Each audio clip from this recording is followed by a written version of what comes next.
Good afternoon.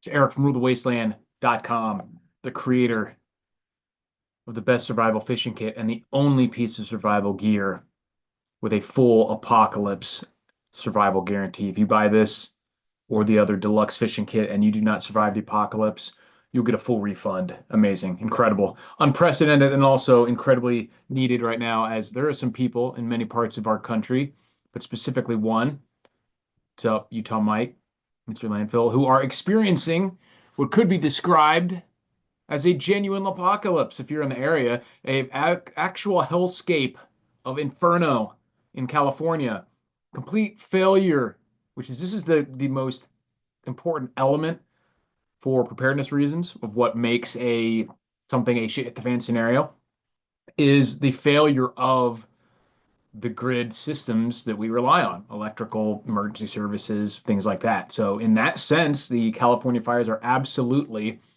a shit the fan scenario, not just because they're serious for the people that happen to them, because in that sense, lots of things are shit the fan scenarios and need to be prepared for. It's happening. It's happening. But before we get any further, I want to remind you guys that we get two winners at, for this month's Patreon giveaway. So anyone who signs up for Patreon before the end of the month, there's two of these Pong cases, basically Pelican cases, brand new. I just pulled this one out of the box. We got this hyper-colored green one, waterproof, airtight, shock resistant, incredibly tough, and this like a greenish gray one here. The two winners for that we picked, chose by random from my paid Patreon subscribers at the first live stream of next month. So yeah, so we're gonna mostly be talking about the fires today because that is something that is huge lessons for preparedness reasons and one that um, people are actually having to deal with right now. And stuff like this is going to happen more often, especially as our country has problems with money and with repairing infrastructure, with horrible leadership, all these other problems like this to kind of meet in disasters and magnify. You can rely less and less on these types of services. And it shows you why, like SBQR Cincinnati just point out, the fire is a perfect example of what 5 minute drill is important. And it's absolutely, yeah, kind of one of the most real world examples of why bugging out is always has to be at least in your repertoire and you have to be at least somewhat ready for it. But also why more and more I have focused my, at least mentally, that bugging out is almost always going to be for localized disasters because I just racking my brain over the years in any of these like major disaster scenarios, the only but you might move to a new location, but that you're not going to be rushed necessarily. Like everything that has a super fast time pressure or short time pressure rather is usually going to be mean it's localized to that area. Because if something's super critical and also super widespread, then there's just nothing you can do anyway. Like alien invasion across the entire country or something. You might want to move out of your immediate area, but yeah, bugging out is almost always going to be for something that's localized because that's why you're leaving that area. And it can apply to almost anywhere. Like fires specifically might not be in one particular area, but we've had toxic chemical spills in Ohio. We have other types of weather events. We have, you can have civil unrest type events that are all things that can happen really fast and be in that particular area. This is a very, very expensive part of town. There's videos of $35 million homes. People like actor James Woods and Mel Gibson were in areas where like James Woods' home survived. I think one of Mel, at least I'm assuming it's one of Mel Gibson's homes did not. So like these are areas that if you were walking through there, people might scoff at the idea of you being like having a bug out bag in an area like this. Um, and then you see some of these pictures and just madness. Yeah, I picked the wrong time to visit California. Depends on what type. I'm in California. Hopefully, you're staying safe and away from the fires. I know we have some other people like Prepper Princess out there. She said she is 500 miles away, so she's not doing too bad right now, not in any danger area. But yeah, certain things like Edwards has right here. Last year, I made copies on all my important docs and put the originals in a fireproof place. Yeah, I have this fireproof box here. You have little options here, like a fire suppression device, which you can actually carry with you in your bug out bag. Um, Another thing that I was thinking and seeing some of these people scooting down or, on motorcycles and scooters and stuff down this flames engulfing both sides of the road or even in your car. Yet another reason why a solid gas mask is important.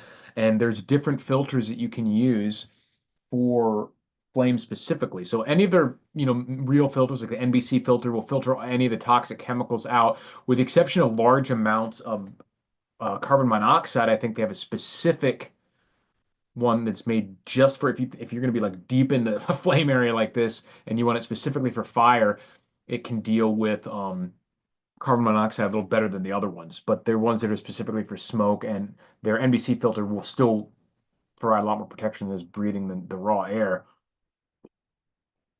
So you definitely don't want to be caught without, good air. But even like a smoke hood could be important because that's one of the major risks that most people get from fires or being in fire areas. What's up, High Desert Pioneer? Is the smoke inhalation. Yeah, HCP actually gave me the heads up because he got some intel that fires were spreading so badly that there is potential for the pump stations that send gas into Nevada to be damaged or shut down. And I even saw, so we making sure we top off all our supplies there.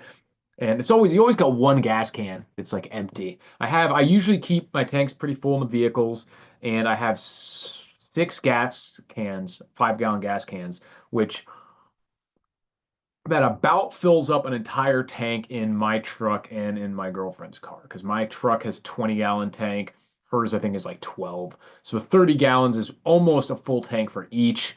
And despite my truck not getting fantastic gas mileage, it's still like a 300 plus mile range on a 20-gallon tank. Um, and it could definitely push that if you're doing hypermiling techniques and stuff like that. So we really do not drive all that often, luckily. Don't have to commute or anything like that for work. So if we need to in any of these situations where there's just a shortage and not some sort of emergency where we need to leave, we could stretch a full tank in each of our cars plus the gas cans for a long, long time if we needed to. And we things like the grocery store that we frequent most often are walkable, things like that. So we really could push having the gas if we need to. I mostly have it for in instances where we would need to like leave or something. I want to be able to get as far as possible, you know. So if we all loaded up in one vehicle, you're talking, 300, 600, hopefully like close to 1,000 miles that you could get. The comedian says, so what if you live in an area that has a lot of refineries, chemical plants, building new ones, ammonia plant being built here? Well, to do an area study, there's a guy, I think his name is Mike Shelby on Twitter. He has some cool videos about how to do a good area study for your area. Focus on specifically what type of chemicals there are, what the risks of, like what type of disasters would happen if these plants melted down or exploded, which areas would be contaminated, what kind of chemicals, what type of protective gear or suits or masks you would need, what your escape routes would be in event of each one going off, what areas you would take, stuff like that. If you think they're going to be targets and stuff like that. Edward says, I'll keep record of everything in my wallet so if it's lost or stolen or restored. I know which credit cards and membership cards to cancel or replace. Yeah, that's always smart. Especially nowadays, it's such a huge hassle to ever have a phone or a wallet lost because just so much has to be canceled or shut down and everything's interconnected. So if you lose your phone, you can't even log into a lot of stuff. You have to completely start over. And I hate it. I'm gonna go full Uncle Ted and living in a sheep farm in the woods and not use phones. Might escape most of this. CLM says if my house for catches fire will look like the 4th of July. Yeah, seriously. With all the bulk ammo popping up, it's like we gotta leave now. Like, house on fire. We gotta go. I know we gotta go. Yeah, between the gas cans, the propane tanks, the ammo, and whatever other fun stuff I might have. Yeah, gotta stop the fire from catching or get the hell out of here. So yeah, so what you need to do in that situation is obviously Uncle Ted was definitely right, unfortunately.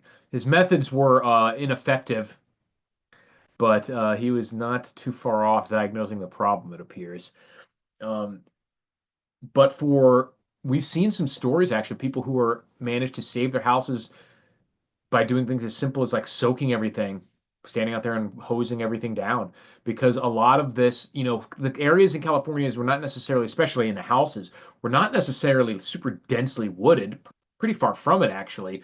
Um, but it was very dry and very windy, so that when these fires would go off in the brush, it would be like a blowtorch, and burning embers would be shot for super far. And if it landed on a house where people weren't there to put out these little fires as they popped up, eventually the place is going to go up. But some of these people, just by simply being there and being able to um, snuff out the little ones as they happen, people were able to save their homes. Welcome, Don. I'm glad to finally make it to a live one. So I already have fire extinguishers in almost every room in the house and in my vehicle. I like having a little ones like this that you could take with you. And I mentioned the fire blankets before, which aren't necessarily technically supposed to be reused, but you can use them again and again in the same incident, you know. 10 to 15% humidity is so dry. Man, that's like a humid day out here. I remember when I first moved out to Vegas, um, my skin was like cracking and stuff, and I was like, oh. And then I was in the casino, and some old lady was like, "It's so humid today," because I'd moved out here from Gainesville, Florida, which is nicknamed the Swamp. It's not really a nickname; it is a swamp. And I was like, "What?" I looked up, and it was like 15 or 17% humidity, and she thought it was like all humid, and I was like splitting open. And because we would have 90, humidity would be in the high 90s frequently in the summer. Brutal. The water bill in California will be higher than replacing the house, unfortunately. Yeah. You're seeing a confluence of events there with the mismanagement of infrastructure, all that's the everything going wrong. Yes, definitely dry. Emergency survival tips knows he's been out here. Says dry AF in Vegas for sure, definitely, and especially it's worse at certain times of years than others, but definitely dry. There's not nearly as much brush or anything like that, even as there is in California. So fires aren't really as much of a problem here. And also a lot of the houses there's concrete walls around a lot of houses, which is nice. Would in an event of a big fire like that, the wind would be a problem again. But there's a lot of like terracotta style roofing and concrete walls and stucco and things that are not really readily flammable. And that combined with the fact that the vegetation is extremely sparse out here. The big spreading fires like that haven't really been a thing. It's certainly always possible, especially if they're started by, you know, some other means other than just natural wildfires. So I definitely still be prepared for that. But there's all the other reasons why fires still can be started, like arson, accidents of any kind, electrical problems, and arcing. Stuff like that. So you always want to have fire extinguishers and multiple ways to get out of your house. I have fire ladder to get out of the bedroom if we couldn't go through the house, and fire extinguishers, smoke hoods and or gas masks if you think you need it. I have these little ones too. These are like a spray style. These are really only recommended for like kitchen and hobby type stuff. Like it even shows on here like grease and electrical, like something catches on fire when you're right there, you would spray it out with this. You don't want it, you want a real classic fire extinguisher for in at least several rooms in your house that you frequent most often and where they're most often. But I keep those little ones like that in the kitchen so that if because that's most likely probably in the most normal household where there is most likely to be a fire. That maybe you're a dryer. We do have gas appliances out here, so things like that. There's pilot lights and whatnot that always there could always be some kind of malfunction. So you want to make sure your fire extinguishers are up and running. You don't want to have those hallway beeps, those mysterious hallway beeps. Have you seen that smart city stuff that they were planning on building right where all the fires were? No, I haven't. But I am going to get into a little bit of the conspiracy theories because there's one element of the conspiracy theory that really pisses me off because it's so illogical. Um, And 88 Mark says it can take up to 8 years to get a building permit for unconnected Joes. The government can waive regs for privileged Malibu. Yeah, hopefully they'll just waive regulations in general for these areas that were devastated, but I don't necessarily trust it. The government is. I heard rumors, I don't know if these were confirmed, but I heard rumors that volunteer fire units from like Oregon and Washington were being delayed because they had coming into California because they weren't like meeting the or had to test for emission standards and stuff like that. I certainly hope that that's not the case, but it's absolutely believable given what we know about California and the government there and the bureaucracy. CLM says James Yeager's most valuable contribution to me was when he asked, "Do you have a fire extinguisher? And where is it? If it's not next to your bed, you might be fucked." So I cuddle with one every night. Yeah, I have one right next to the bed. I've got one in my vehicle, and I've got one in the kitchen. I've got one in the garage, and I've got one right by the front door. I've got a couple of the small ones in the kitchen because that's the fires that happen in the kitchen. You're most likely to be home, I would say, and you want to hit a little. You don't want to go, and just blast it. But the blankets are good for in the kitchen too because you don't have to coat your kitchen. If it's just something that's on a pan, you throw the I don't even have it in here, but they're just a fiberglass blanket. You've seen me do a video on them before. Those work really well. And like I said, I mentioned having those on like a personal kit for if you're out and about, if some person gets caught on fire. Obviously, having a mini fire suppressor like this, I've looked for these. I don't even know if they make these anymore. This blaze defense system mini ones, because there's not many options for fire extinguishers of this size, especially in a smaller than this. Like there's a lot like these spray cans, but this is really big to carry around on like gear or anything like that.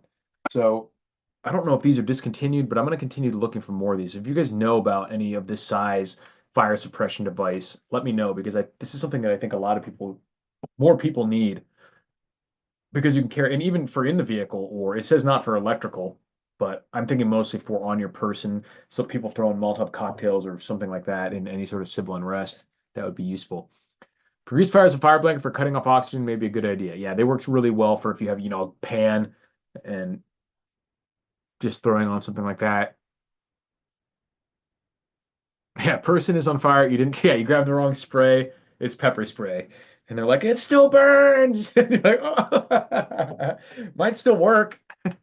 So the foam, if you get that thick pepper spray foam, might still put the fire out, but it will not ease their suffering.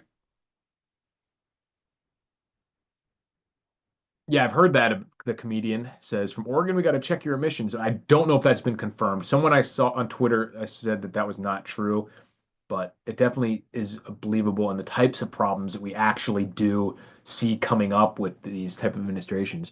Get a hold of water gel blankets; those are good. Are those ones for the wounds themselves, right? Not for putting out fires. You're talking about for putting on a burn. The comedian says get a hold of water gel blankets. I believe those are the right the blankets that you put on, or the maybe I'm mistaken. Because there's a type of bandage that you put on a burn that's kind of like that. But yeah, so the next thing is pepper spray flammable. I don't believe it is, but I have never squirted it into a fire because it might make the whole place acrid smoke. I have had a pepper spray explode in my car, though. Speaking of temperatures, you don't want to leave one in your car when you're in Florida or Vegas or probably California or Arizona or anywhere like that because it exploded in my center console. And I don't know if I've told you guys this story. It's pretty funny. And so I was like, oh, and I wiped everything down and I thought I'd cleaned it all up. And I guess I left a little speck of it in there because months later, like probably like 6 months later, I had a cable and I plugged in a phone or a dash cam or something, and I was driving on the road and I was like, before you know it, I had to like pull over and I was like, what the fuck am I dying? And I finally put two and two together that I had like pepper sprayed myself with some old residue. What you talking about, Willis, is Happy New Year. Thank you. Happy New Year to you guys as well. Is that a mushroom cloud over your right shoulder? Yes, it is. It's my little mushroom cloud lamp. I think I've showed you this before. We can change him. We can change him colors, I think. How does he do this? That's my there he goes. You can go to all sorts of different colors. I like the orange one though. Where's orange? There he is. That one looks most realistic. But yeah, it's my mushroom cloud lamp. Almost caught setting a fire 1 mile from my house this AM. Got an evacuation order. Good thing they responded quickly. What's up, South Florida? Yeah, and that's the thing is, and it's interestingly enough, I think what we've seen all the video is crazy people doing this, and I think that obviously there are some people who are probably certainly potentially starting fires for much more nefarious reasons. But I think that these crazed homeless people just see the fervor, they see the fires, and they just kind of get like, and then like contribute to it.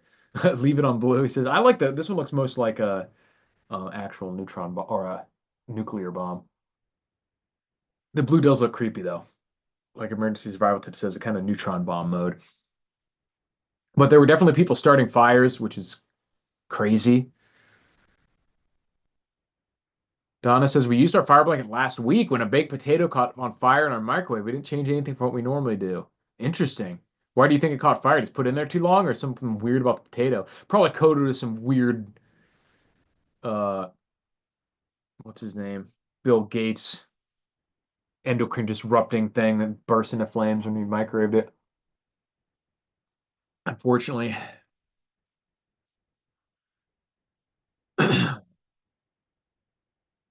But yeah, so the one thing I keep seeing, and I know the government is always, of course, studying the kind of stuff like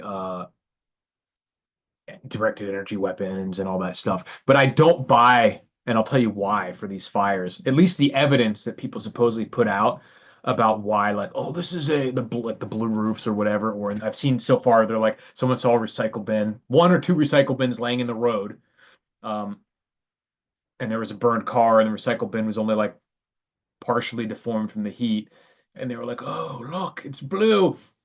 And here's the thing about like or that fires don't spread this way was another thing they say, which they don't provide any evidence for. Um, but here's the thing about the directed energy weapon idea, at least, and that why that particular evidence for it is bogus in either case. The either burning pattern could only be done by directed energy weapons, or the certain things burn and certain things don't. Is that if you're saying that a directed energy weapon, the satellite, juice, space laser, whatever, is roasting this building to ash, the building is now on fire and it is still just burning with regular fire, regardless of whether it was a crackhead up there with a hot pipe leaning against the grass or a space laser that ashed the entire structure. We have the video, we know there are actual flames. It didn't just reduce this building to ash without creating any heat or flames. It burned them to the ground. So these buildings are now on fire. Regardless of how the fire started, it is now going to spread and burn everything that it would, regardless of what you started it with. So if you think that a blue roof building could survive while the building next to it is lased to ash by a laser, then it could survive while it was burned to ash by a fire that started with a lighter too. And the weird patterns are explainable by the extreme wind, because I don't know if you've seen. I mean, if you can go up to a fire that like you've built at a campsite, and you might not be able to get like close to it at all. But if the extreme wind will blow it like a blowtorch in one direction, all that hot air is going that way. You can get a lot closer on the sides and on the front without getting burned at all, while other things will just get completely roasted. And like I said earlier on in this live stream, like something as simple as a thin coating of liquid or a tree that is a little juicier than another species, and the wind burning super hot in one direction and flickers the other for a second and then goes back, all little stuff like that, the way the ember lands or doesn't land, like that can all control patterns. And there's just, if you see any wildfire pattern, you'll see areas that are inexplicably undamaged compared to others. So that doesn't mean that there's no such thing as directed energy weapons. It just means that that is really poor evidence for if something would have been done by it, because that once it started on fire by a laser, it's still just on fire. They only work in space. Lasers on aircraft, ships, and vehicles. Yeah, I'm not saying that there's no such thing as lasers capable of starting fires. You can buy those off Alibaba and pop balloons with them, and you can buy flashlights that can start fires. Which one is the stupidest thing you've ever heard? That is literally impossible. The directed energy weapon thing in general. Yeah, and like I said, it doesn't matter because what's the difference between them starting this fire with a guy with a Molotov cocktail and with a space laser? It would still just be buildings on fire. And so the trash can is still there next to a building on fire. Yeah, the trash can man was from the stand, all burning everything. It's only believable because only government would invest 50 billion in something that could be handled with a 2-cent match. Yeah, that I believe. I do absolutely believe. Oh, the only houses with smart meters are burning down. Yeah, I don't. That's obviously not the case. And like I said, it would still that same thought process still applies. Like even if you thought that they were using the smart meters to start fires, you still now have a building on fire in the neighborhood next to other buildings that were like not targeted or whatever. Doesn't matter how that building started on fire, it is now still on fire. So whether it spreads or not would happen exactly the same. So they wouldn't have control over it by based on the method of how the fire started. Yeah, definitely not climate change either. How did all three major fires start at the same time? They're 15, 20 miles from each other.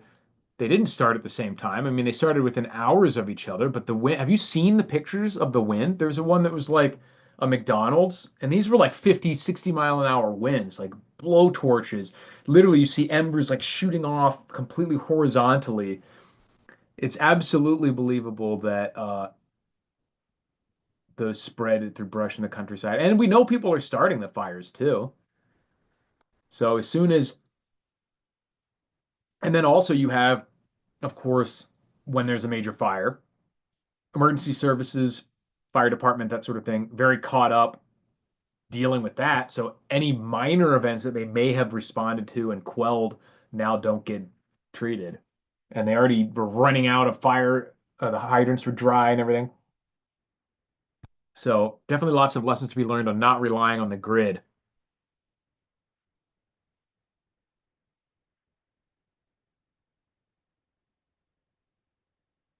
EST says you're actually insane if you put a smart meter in your house as they can change your temps and lock you out, but I don't think they're attracting fire while magically repelling it from other houses. Exactly. Yeah, I would absolutely recommend staying away from anything that has any element of government tracking and control, but I think you'd have to be kind of crazy to think that that has anything to do with what house survives and what doesn't.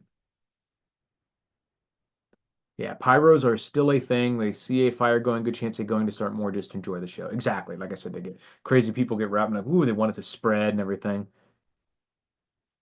But they would have control over how the fire spreads if the reservoirs are empty. I mean, you could theoretically say that if they did that on purpose, they could control or hope that it spreads more to a certain area, but you can't protect certain areas by doing that. So, like the blue roof thing, like there's nothing about a blue roof that would make the house not get burned, especially if they're doing things to spread and start fires. That is just a coincidence. Eric, there was a stringer, has a channel over here. He caught some kids torching bushes random. They didn't even, oh, streamer, I think. They didn't even know he was there. Yeah, I saw the clips of that. Pretty wild. I think it's just kids being complete pieces of shit and knowing that, yeah, once forests are cleared for solar farms, instances of wildfires will drop. Yeah, maybe. But I mean, obviously, brush management was a huge part of this. People were talking about this for years about how, um,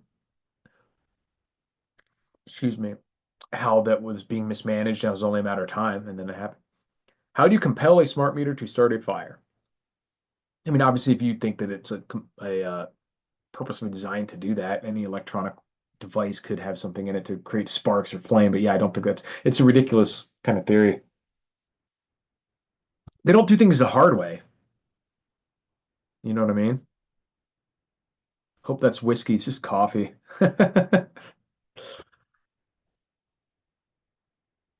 I think we can agree that these fires are because of a lack of DEI hires. We need more lesbians, obviously. I mean, I obviously, this first thing I thought was that California is just way, way too straight.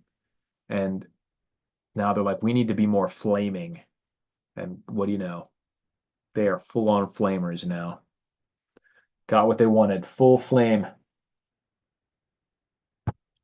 It's pretty terrible. Shot of bourbon. No, I'm not a whiskey, not at least not a straight whiskey drinker, that's for sure. But yeah, so for the wildfire, what do you need? Make sure you guys have your bug out bags ready to go, and also focus bug out bags on being able to leave quicker than you think, and more on, I don't want to say like short term, but think about the reasons and what you would take if you had to leave for a fire for this chemical spill in Ohio. You're not going to be grabbing a bag of like traps and wilderness survival gear and stuff like that. You're going to be wanting to grab the stuff that is worth money and your information, heirlooms, stuff like that, because most of the time, the emergency evacuation type of bugging out, which is going to be the vast majority of reasons why most people would ever bug out, are going to be related to localized disasters that are not widespread grid down. You know, that you could go a few counties over, certainly a state over, and be back in normal world. Because if that's not the case, then you really aren't going. Why would you be leaving if it's just as bad anywhere else? So if we're talking about like an EMP, you're not just going to be like, oh, we got to leave in 5 minutes. You might have a place like, okay, grids down in the entire country. I need to go to X place, but it's not going to be the same kind of bugging out. It would be a little more planned, a little more, much more time. You know, you wouldn't necessarily have days that you would want to do that, but you wouldn't have to leave in 5 or 10 minutes either. Says I tested the $8 fireproof bags from eBay and Amazon. They survived 2,400 degrees for 1 minute without hitting 100 degrees inside. Pretty impressive. DOD told the guy that they have 500 Marines and 10 choppers ready to help. Nothing but crickets from the government and major. Yeah, not surprising. The mayor was like on some trip to Africa and literally was just like standing there like, "Oh," and they're like, "Do you have nothing to say to the people?" And she's just like catatonic almost. It's really bizarre. Realistically already have a bug out location set up. I mean, it depends. Like I said, for this, you should have plans on what you're going to do in it. But if we're talking about a situation like this, you don't have to have a location. You have to have a direction and a route and things like that. But if you're saying I'm leaving my neighborhood because of a huge fire, you don't have to have an exact bug out location planned. You should have one that you would be primarily drive to, but it could be a hotel or something in another city and a backup if that doesn't work out, things like that, you know, and then if on the way to a family member's location or even a campsite or something like that. It doesn't have to be a legit like cabin in the woods bug out location when you're talking about evacuation plans, because like I said, most of the time these really quick evacuations and bug out scenarios are going to be probably a lot more of a time pressure than people expect, but also a lot less of a overall survival situation. It's just going to be something really critical that you leave that area very, very quickly. So that could either be like I said, civil unrest or home invasion, chemical spill, uh, wildfire or hurricane evacuation, the floods, things like that where you're like, we don't have much time. We got to get out of here. Doesn't really matter where we go exactly, but you should have that's why you should have alternate routes because some of these things, the fire may be coming from a certain area and you can't go that way or vice versa. So in general, the plan or the lesson here is I would focus, and I need to do this myself too, is to make your bug out plans more of evacuation plans and focus on speed. And I think a lot of preppers would be stuck in the situation because they would have a really good bug out bag for like running off into the woods, but they wouldn't have any of their money and their passports and all this other stuff that you would add, and their family pictures and all this stuff that you would want to get and like, oh, my nice clothes that I don't want destroyed or my trophy from this thing, the stuff that you would actually get if you're fleeing a wildfire, that stuff's not ready to go. So you should have multiple types of plans for those type of things too.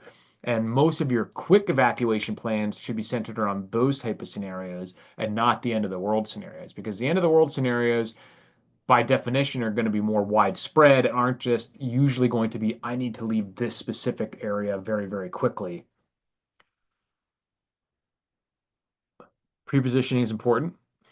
Mr. Landfill says, I made and gave out 5 ammo can lights out solar battery boxes here. Been trying to get friends and sisters in prepping. It's a good idea. Bug out bus. That is the way if you can drive it. But if you look at these areas, you might need a big cow catcher on a thing that can push cars out of the way because, yeah, the fireman killdozer's emergency survival tip says because roads, the actual, I think, ultimate bug out vehicle, other than like a helicopter, of course, is a motorcycle. And unless you can get the dump truck like they made in Mythbusters that has the actual cow catcher on the front and throws cars out of the way and just go down the whole street. That would be the ultimate bug out vehicle. But beyond that, or a helicopter, a motorcycle, or even a bicycle is going to do a lot better because you could have a great overlanding rig with four-wheel drive and an extended gas tank and everything, but you still have to be able to pass through certain areas of road that might have blocked or derelict cars or anything like that. So there's going to be a lot of blocked cars. It's a little bit less of an issue in some areas than others. Like out here, if you can get out of the immediate city, the space on the side beside the road is just desert. So you could drive on some of that, but you still have to get out of the city. So it's still an issue. So would love to have a dirt bike. Did you hear about the bulldozer removing illegally parked cars near the fire or whatever? No. I heard that they were ticketing cars though still. With Eric Manning M2 on top, I would love to. I'd love that if you can go look up the Vietnam gun trucks. I have a whole book on it. There's some awesome stuff. One of them had quad 50 cals. I would definitely love to man the quad 50 or dual 50 cals, the Mod Deuce on top of a convoy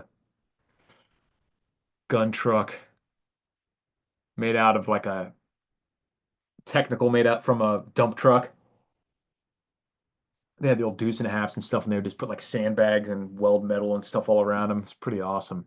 It was like Death Race mixed with Mad Max. Pretty awesome. They named them and stuff. Like Eve of Destruction was one. They had some pretty cool stuff.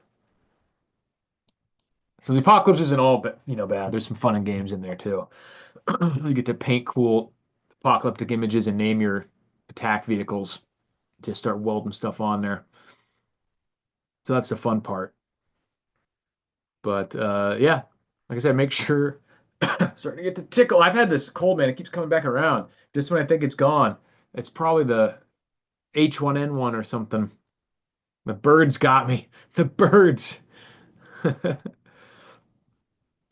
I remember, I think I've told you guys this story before too. We had what they called a hot X or hot exercise with live fire ammunition where we actually did like a convoy uh drills like that. We were in the vehicles and the kid that was on the 50 cal, um, he had I don't remember if he was the one shooting the 50 cal. I think it was actually some little girl shooting the 50 cal. He may have been like down in the truck, but one of the shells like rolled into his vest, like the IOTV, the body armor, and it was like see like got stuck the spent casing from the 50 cal rolled into his neckline and he was like and he had like this burn on there that looked like a hot dog.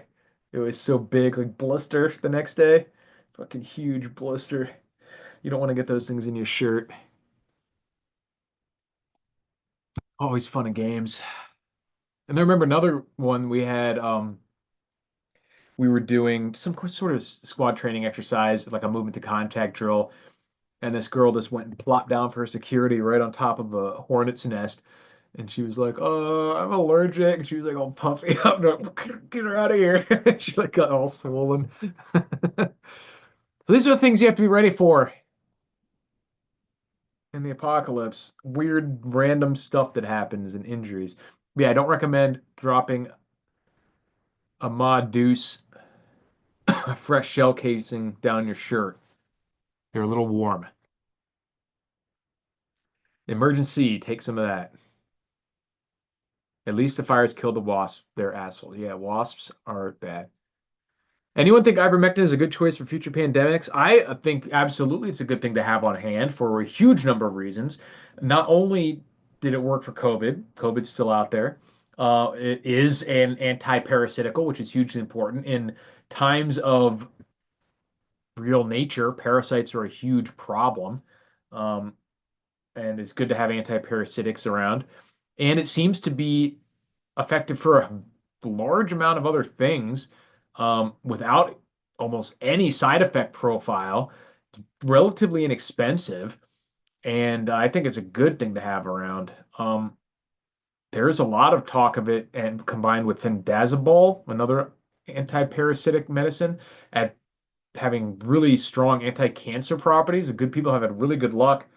Um, I think the mechanism of action is somehow disrupt some kind of microtubule that comprises the cancer structure and prevents it from reproducing. And if it works for COVID, I don't see why it wouldn't have whatever mechanism it works for COVID could potentially work for any sort of other respiratory influenza type virus, I would suspect. So I'm definitely going to get some and have it on hand for this whenever they try this bird flu bullshit. And because ivermectin is one of those things where it really can't hurt. Like it's extremely low uh, side effect or risk profile to take it. And definitely think it's a good choice to have around for future pandemics because take it, literally the worst thing that's going to happen is nothing, probably. Eric says, your thoughts on the fog that's leaving residue around our country? Very strange. I'm just curious as to why no one has like tested this stuff, right? Like you can just get third party people send their soil samples in. They send someone get a swab, wipe up that residue, send it into a lab, and find out what the fuck it is. My lifelong friend is an MD, and he of all his colleagues were using ivermectin as a prophylactic during COVID. Yeah, exactly. I don't think an antiparasitic can do anything for virus or bacteria. Yeah, I wouldn't think so, but there is a some kind of mechanism they found that it has an um, some kind of mechanism for action that was effective for COVID because it can work. There's not. It doesn't have to be something that directly harms the bacteria to prevent or the virus to prevent its reproduction. So there's all sorts of weird mechanisms that maybe play that we don't know about because you wouldn't think that, but apparently it can. We wouldn't think that it can do anything for cancer, but it appears to be able to in a lot of cases. Cancer isn't even really, it's not a virus or bacteria. SPQR says fenbendazole is an extremely good stuff. Zero known problems for us so far. Good. And also, of course, like I said, it is just an anti-parasitic used for yourself or animals. Yeah, my recommendation is you shouldn't lick the residue. Someone's got to lick it and report back.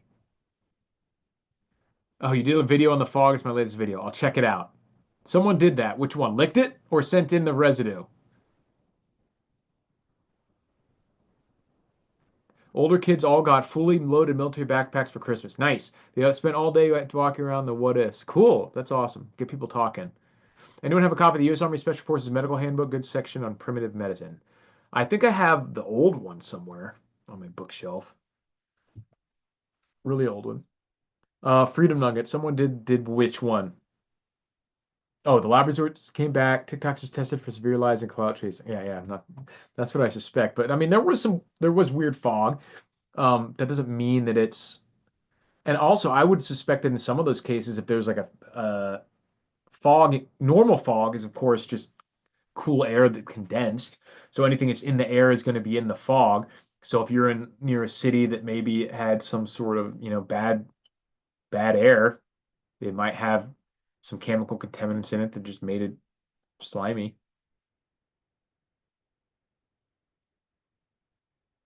Oh, did they get the results? So they did send it in. Did they get any results back? Because that would be what I would certainly do. Download all those books into PDF, many place online. In fact, one were to start selling thumb drives and preloaded, you can make $1 or two. I think, yeah, most of the stuff you can find for free. And also, I got, where is it? Oh, I said they have that paper that like the Write in the Rain print paper, so you can print that stuff onto like extremely tough paper. And I don't just recommend reproducing those entire books because that's kind of expensive, but you can make some, like we're talking about for bugging out, all this in case of emergency, anything you need for like a quick brief map of your bug out routes, where you're going to go.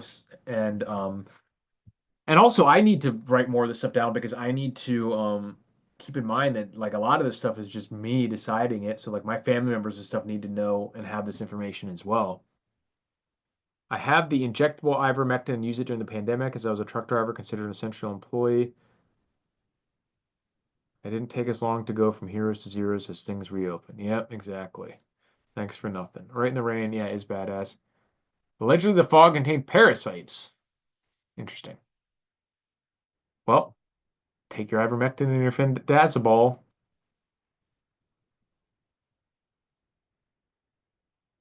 Or it makes us go on a jump in the water, kill ourselves like that cricket parasite. All right, so refresher. You can put your ivermectin in this and all your documents when you're bugging out in this extremely rugged Pelican style case, Kong case. Two of these I'm giving away.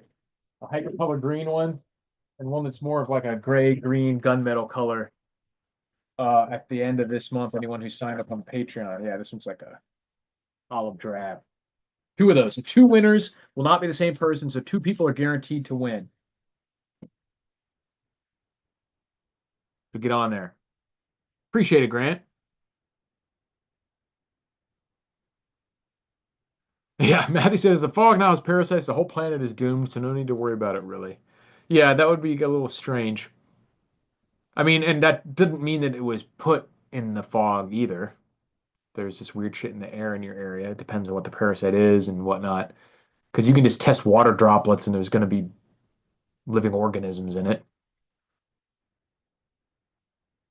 The Where There Is No series is good. I have Where There Is No Dentist. Yeah.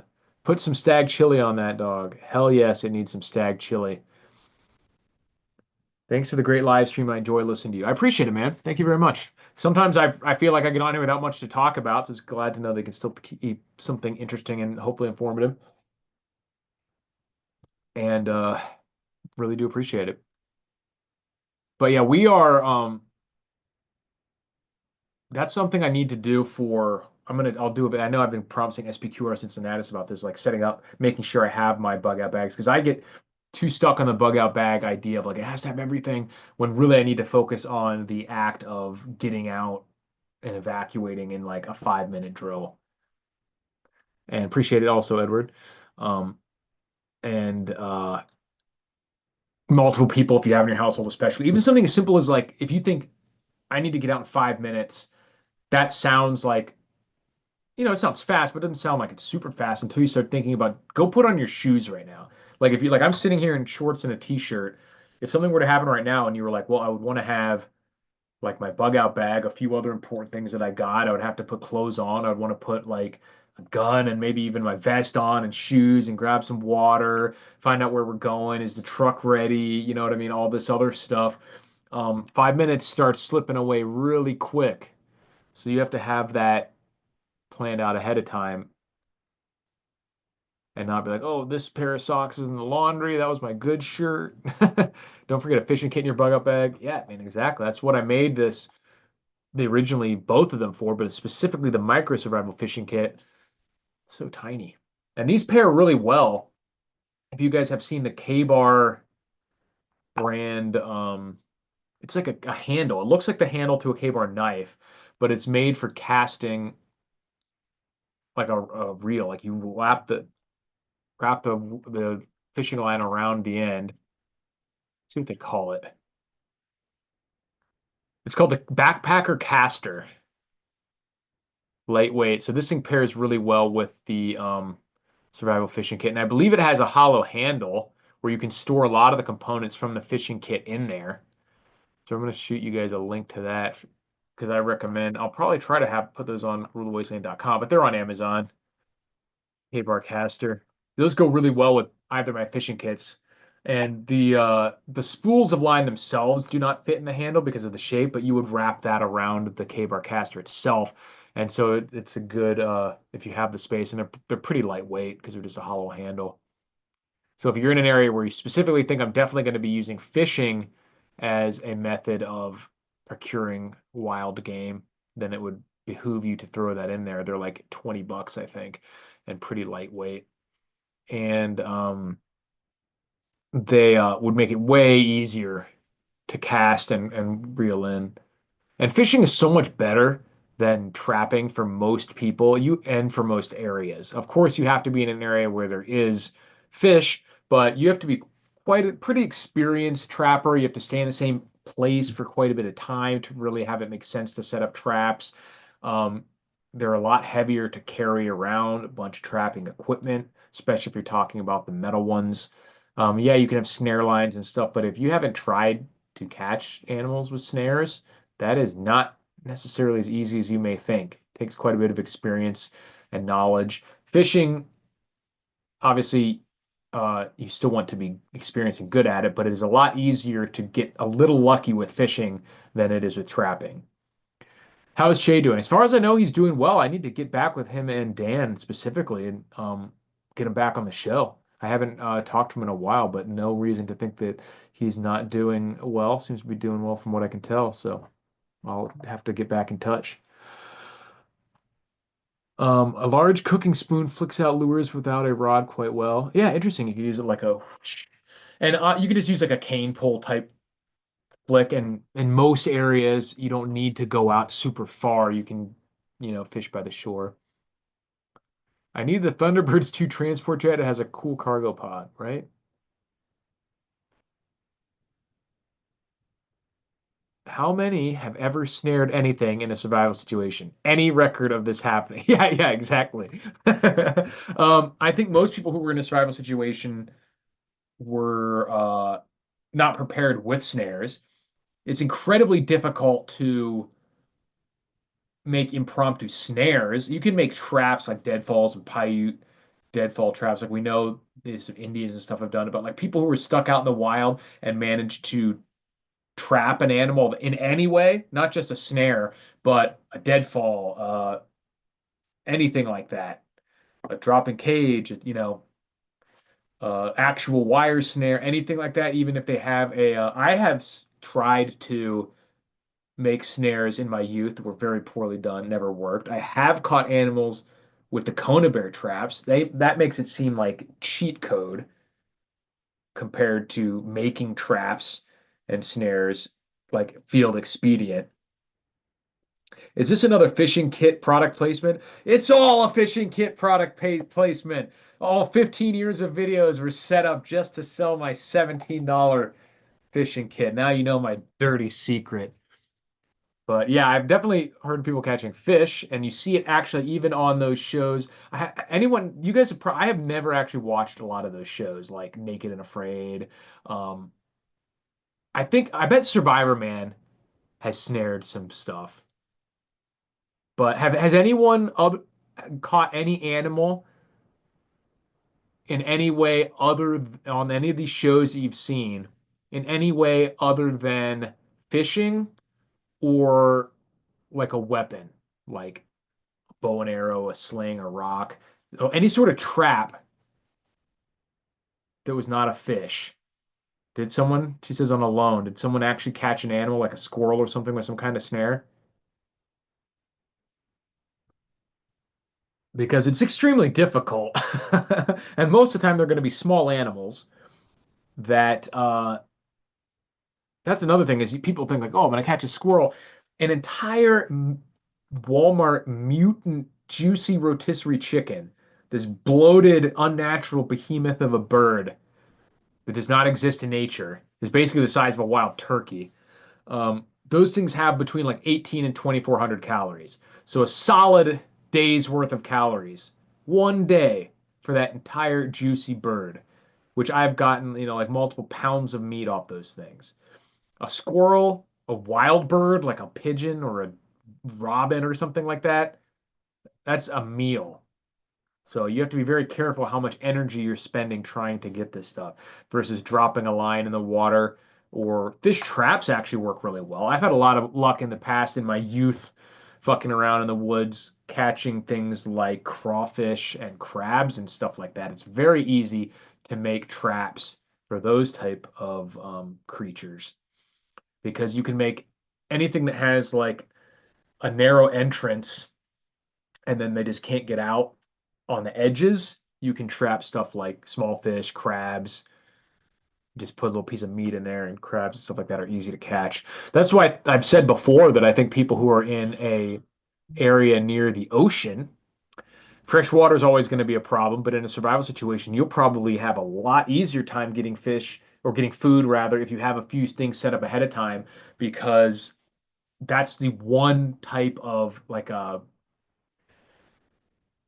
bio biome, whatever you call it, that would not be depleted even worse because most of the fishing happening in saltwater is like commercial level fishing, huge trawlers, huge fishing boats taking massive amounts of crab traps and everything. So if that were to stop, the populations of these things would probably be extremely ample, if not explosive, compared to what they have been. And so, for some person who lived by the ocean and had a few crab traps lying around and maybe a dinghy that could go out there and plant a few more, you could probably get lobsters and crabs and fish and stuff out the ass more than you could ever eat. And especially if you had the equipment needed to like shoot some lines out of the water.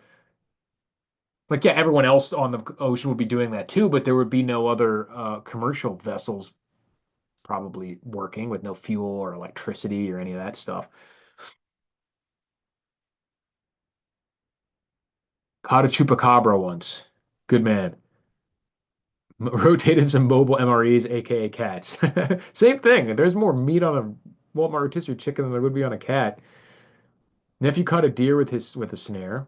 Wow, that seems almost cruel, but impressive.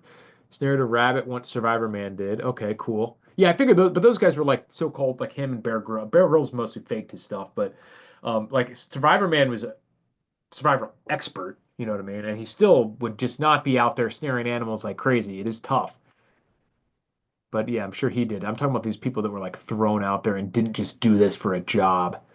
I know I'd seen a few of them catch fish. It's far and above easier by orders of magnitude than catching any other type of animal. And I think it'd be much more easy to hunt other type of animals, like get like a blowgun or and get little, because you see birds and little animals like that all the time. But trapping it's just tough without actual like physically made traps. You have to have a lot of experience, not only constructing them, but on where to put them, that sort of thing.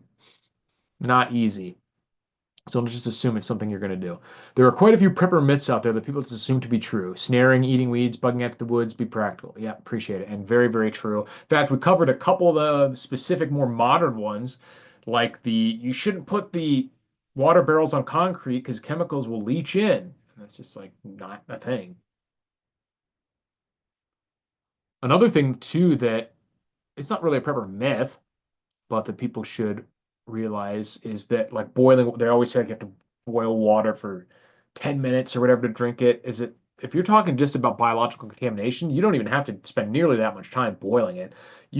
Most of the time, if you get water to a boil, it's killed everything in there. And sure, if you already have the fire going, let it boil for a couple minutes just to be safe. But, pretty much anything over 180 degrees for any reasonable amount of time kills bacteria. But if the water gets to a boil, couple minutes.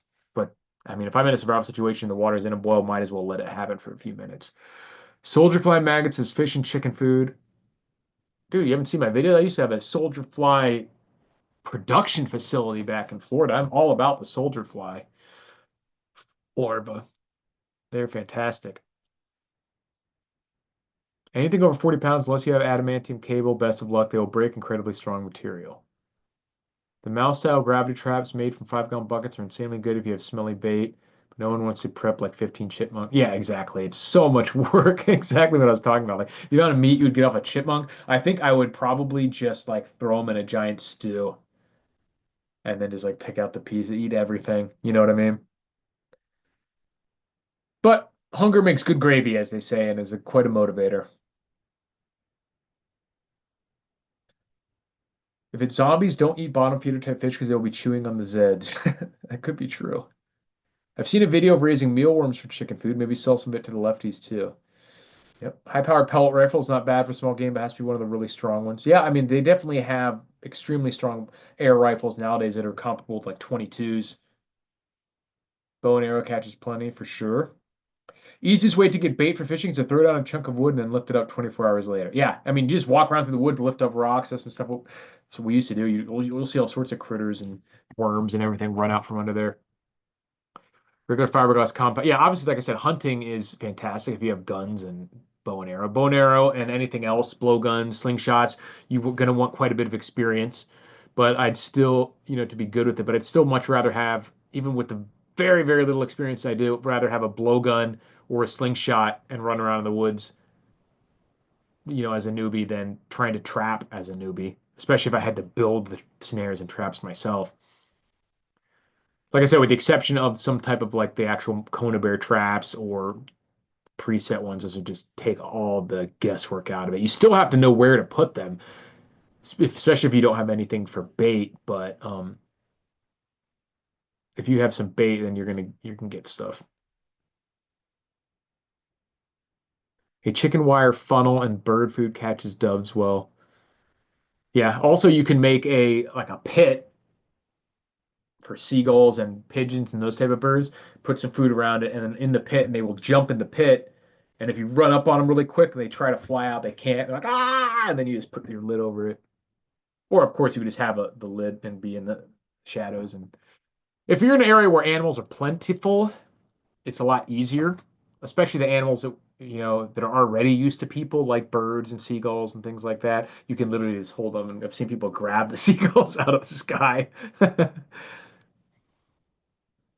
With bow and arrows, the head that matters not as much as draw weight. Just need about a 35. I mean, yeah, you have to have a good actual like hunting broadheads. Yeah. But make sure you guys, oh, you guys see this? My new mask for this is for when the fires reach me and I get to drive around. And I got a loudspeaker in my truck. I'm gonna get a cool video on that so I can really be the Lord Humongous now. Crawfish baskets and like crab traps and type stuff, those are the so easy. If you're in a place that has crawfish or crabs or like eels, maybe even catfish, um, you just throw some old rotten meat or clippings, cartilage, and shit like that. The chicken carcass after you eat it, throw it in that trap, throw it in the water, pull it up in a couple days, and this thing will be crawling with crabs and stuff. So that's definitely crab. Even just like some sort of chicken wire or hardware cloth on a roll. A couple rolls of that stuff at your house if you live near a river or an ocean, and you can really quickly just make sure you have some line to drag it in and some buoys to like mark it or whatever. And you could really quickly expedite a bunch of those traps like that that would work in a pinch. Get some juicy sea bugs to munch on. I don't care what people say, the sea bugs are delicious. Why everybody's stressing? Food grows at the stores, duh, right? It's always there. There was some they did a study or a survey, and there's it's not like a majority, but there's an actual appreciable number of Americans who think that milk is just like a drink. They don't know that it comes from animals. It's just some other drink like grape drink and orange whatever and milk, and it's just a drink. They think it's somehow made by some process. They don't know you have to squeeze giant cow titties for it. It takes work, man. Fire shouldn't have been a problem. Atmosphere has billions of tons of water and they cloud seed anytime, anywhere. Yeah, I mean, they're definitely experimenting with all that stuff, but I think we just get to see the final um, consequences of being basically a second world country in a lot of these areas. We are a second world country living in the carcass of a first world country right now. So we're halfway between. We haven't descended into full second world status, in a country like Mexico or Russia because we still so recently were a prosperous first world country. But we have all this stuff in spite of how we're running things, not because of it. And like the things like the highway system and our bridge system and all this infrastructure that we could not redo that right now. Certainly not in any large amounts at once. They're going to have trouble rebuilding the stuff that's just lost in the last few years, especially as things get more and more expensive. So this is what happens when you have a crappy second world country, especially when you mix in with these horrible ideologies that make decisions on anything other than doing things the way they need to be done to fix the problem that you were supposedly there to fix.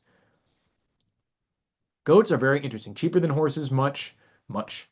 Eat less, provide milk, and be pack mules. Yeah, goats are great. They are fantastic at brush removal. You can feed them a lot more crappy food than you could like sheep or certainly horses.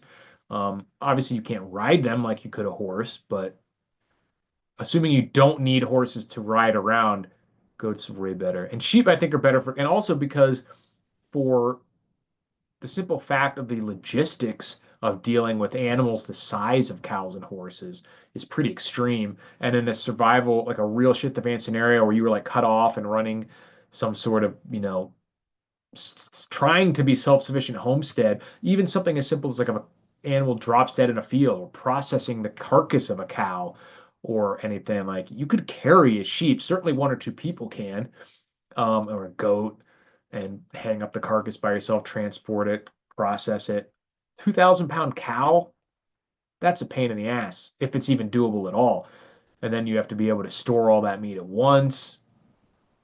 Fences have to be, more robust. Everything is different. So people did it before all we had all this modern stuff. So it certainly can be done, but it's a totally different operation. Yeah, they do have multiple uses like wool. Most areas you would get one or the other. The meat sheep, they have much shorter coats. You wouldn't get but I mean, if you have wool sheep, you certainly could still eat them. But yeah, chainsaws were useful, man. Modern technology, I love sheep meat so much. That's initially why I kept looking into getting, because I'm like, eventually when I have to go full Uncle Ted, move out into the wilderness, I want food, meat that is free from adulteration and government overreach and control and free from, outside systems of support if things break down. But cows are a big pain in the ass. And also, I vastly prefer lamb and mutton.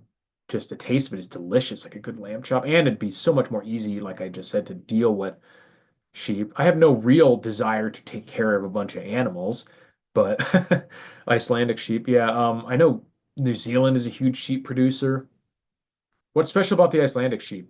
Lamb chops are so delicious, so good. They're fairly expensive, but really bomb. I love lamb so much. I love just like gamier foods in general. If you get like lamb shanks when you're cooking them, it kind of smells like feet in your house for a little bit, but I love the way they taste. 10 to 15 years ago, they had wildfires and it rained and created mudslides that were worse than the fires. So out of the frying pan, so to speak, and into the mudslide. Pretty wild. So one of these days, when I win a large poker tournament and I can buy my ranch in the wilderness, I'll have some sheeps. Yeah, bacon is so good. I really try to avoid buying pork. First of all, just because in general, pork is not better to me than lamb or beef. If you like a pork chop, it's just easier to just have a steak. But and in general, I try to avoid like factory farmed animals as much as possible. I buy like the happy eggs, um, the pasture raised and all this nonsense. Um, and the pigs are the ones that are kind of treated the worst in a lot of situations. Um, beef, like cows and sheep, are treated the best usually because like a pasture raised ruminant is living a life almost exactly like it would in the wild, just out in a field eating grass. So, and the pigs are the ones that are often treated really poorly, cramped conditions and stuff like that. So I try to avoid buying pork as much as possible, but you got to have your bacon. It's just too delicious. And so eventually I'll try to have some farms that I own that I can make sure all that stuff's coming from a good source of not just being treating the animals well, but not using weird chemicals and sprayed with whatever new shit Bill Gates has just come up with at saving modern society so we can all be fat losers like him. Wild boar. I'm sure that's pretty gamey. I know that some of the boars you have to like immediately cut out their glands, right? Or it'll spoil the meat like almost instantly. My relative on dad's side had a farm. They had a smokehouse and everything you would need for slaughtering, processing pigs, cows. Yeah, that's a good setup. Yeah, wild hogs are a menace but edible. And they're also absolutely everywhere in some places, depending on where you're at. Yeah, pigs will absolutely. Yeah, that's a good thing about pigs and chicken is that you can feed them damn near anything. So that makes them useful. And if you have them in like your own farm, then yeah, sure, because you're not mistreating them. Yeah, there were always the hogs in Florida. That was one of the things I tried to trap when I was a kid. We saw this wild pig that would come behind our house. Like our dog would go nuts, and I eventually saw this big pig out there, and I was like, oh, so I tried to make these like traps in the ground and just destroyed them all. Wild hogs cramp up when rushing and make football player push. I hate those things. Interesting. Tastes like mud if it's near the swamp. You used to get the best lamb chops from the Pegasus restaurant in Detroit. There was a restaurant. I went to Milos in the Venetian because I saved up all my poker points. Took my girl there. Not cheap, but it was extremely delicious, and that was the best lamb chop I've had in recent memory. But I can just buy them myself. They're not that expensive. Anyone had goat meat? Yeah, I've had goat. I had some in Kuwait. I've had some at some restaurants here. I had some goat biryani. Most of it was in like stews and biryani with like the bony pieces attached. It's a lot like lamb. It has that same sort of smell and flavor to it. Um, Probably a little tougher, but it depends on the cut. I remember I was cooking up some ground lamb at my last job that I had, and one of the guys in there is, um, I think he was like Filipino or Thai or something like that. And he was just like, someone cooking goat in here? And I was like, it's actually lamb, but I was like, that's pretty good nose. And he was like, oh, weird. But yeah, I have had goat. If you like lamb, you'll probably like goat.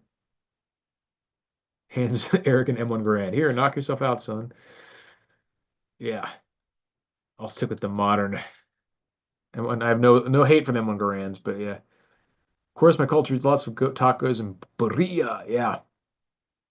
Yeah, I like goat and lamb and all that stuff. I like weird foods like that, that has a little more of like the gamey flavor, anything that's like more what would be considered wild game. Like I prefer bison to beef and I prefer lamb and goat to even to that. And the lamb is my favorite by far. I like stuff like squid and obviously sushi's delicious. I don't think I've eaten lamb since 2000. They used to do dinner at my student dorms. It was rotated on the menu. I really like it. It is going to depend a lot on like just like beef and any other meat like that, like the cut you get. Lamb chops are obviously the best if you have to get that. If you have to try lamb, try a lamb chop. But I even like right now in my fridge, I have some lamb shank that we made a not really a stew, but just kind of like braised it. I didn't get any kangaroo or I didn't get any camel when we were in Kuwait. I wanted to try some, but apparently it's like considered not necessarily a delicacy, but it's like expensive. I remember they always tell us if you smash a camel with the Humvee, the government has to pay them like 50K or something, and like 100K if it's a white one because they're rare. And I'm like, those racists. I had a really good joke, didn't land, but that's showbiz.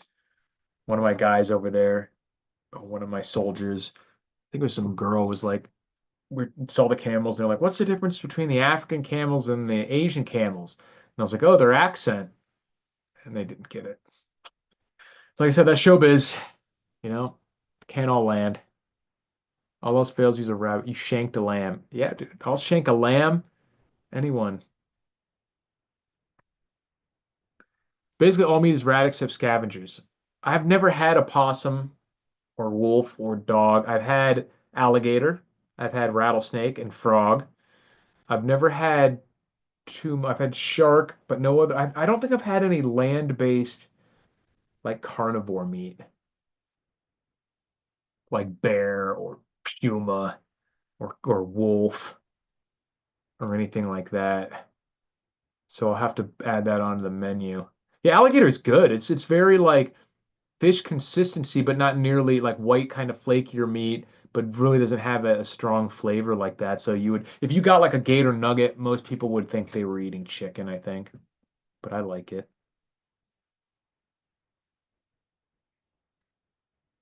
I've heard wolf is god awful. I would imagine so. Like most animals like that, like carnivores, are not known for their eating. Yeah, I haven't had bear yet, so I'll have to try that. I like duck. I like stuff like the greasier, gamier meats like that. Like duck and goose is preferable to chicken. Rabbit's a very lean meat. Imagine a rabbit statue with fire poker hand, basically. What am I imagining? Not a fan. Mr. Quicks is not a fan of lamb personally. I like steaks. I'm just broke like that. If anything, like squirrel, like a slow cooker for chili meat. Bear meat is awful. I surprise. Yeah, SPQR says Gator's like a slightly tougher, fatty chicken. Exactly. Yeah, but it's the texture kind of like fish. But yeah, I've been offered kangaroo and crocodile, but wouldn't eat it. Seen ground bison in Costco, but stuck to beef. In my opinion, bison is barely noticeably different than beef, and probably not worth the extra price most of the time. The lamb is actually noticeably better to me. Like this flavor is stronger and everything. Some people that like I don't know how to describe it other than like a gamey flavor, whatever that flavor is that like bison and lamb has that beef doesn't. A lot of people like it really bothers them. They find it disgusting and they can't stand it. I really like it. And that's I like stuff that has more like grease in it. Like I said, like duck is way better to me than chicken. And I like already like chicken dark meat. So like I basically can't even eat like turkey breast and turkey is just too dry. And like, yeah, when you cook it, well, not dry, but it's just still just like it's just the moisture in it is just like water. It's not like any sort of actual fatty, delicious fatty flavor. They have the conflicted question on the Survival Dispatch channel. Here's one from the conflicted card game I assume you mentioned. If you were a prepper and were hungry, would you hunt at the zoo? This is full on SHTF mind. So I would. Why the hell wouldn't you? Like, if you're in a situation where you're talking like a Walking Dead scenario, those animals are going to die horrible deaths of starvation anyway if you don't. I think you'd be doing a mercy killing, and it would probably be a compassion, almost borderline compassion thing to do to hunt there. And it wouldn't matter if you're talking about the survival of yourself and your family. Absolutely, of course, I would hunt at the zoo.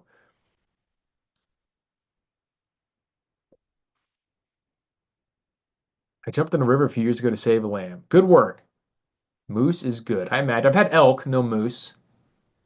And venison stuff is always good, of course. A lot of turkeys wandering about Massachusetts, and I don't like turkey either. Yeah, but I mean, in a survival situation, but like pheasant and stuff would be pretty delicious. I've eaten, Mr. Landfill says I've eaten gator, bear, wild boar, bison, deer, elk, moose, duck, goose. Can't think of the rest. Yeah. Yeah, I haven't gotten anything too exotic. Like I said, no lions, no elephants, no white rhino or sun bear or pangolin. We ate bison burger with bacon the last time we went to Sturgis. Yeah, they bison burger now they have a lot of farms here in the US for bison. Like it's raised commercially. Pretty much a lot, like half the restaurants you go to out here will have a bison burger on the menu. So it's definitely not rare. You can buy bison at the store right next to the ground beef. They have ground bison. I never see like bison steaks. I've never once seen like a bison steak. And I imagine that maybe the meat's just tougher because I've only ever seen it in the ground format for burgers and ground meat. But yeah, so make sure you guys prepare for emergency evacuations. Make sure you have a bug out bag that is set up to be able to leave. And I would say 10 minutes is probably 10 to 15 minutes is probably a realistic setup, but 5 is probably a good goal. And 30 or plus is probably not realistic. You're not leaving fast if it's taking you more than 30 minutes. So have a 15 to 30 minute plan and make sure it includes not just end of the world stuff, but the stuff you would take. I think the wildfire is probably the best kind of planning example to use. Fires are bearing down your whole area. Let's assume like your whole state's going to be burned, but it's not the end of the world. You want to leave with things that you can continue on with your normal life. So get that squared away. Stay tuned. Appreciate you guys watching. More videos coming soon. I will talk to you soon.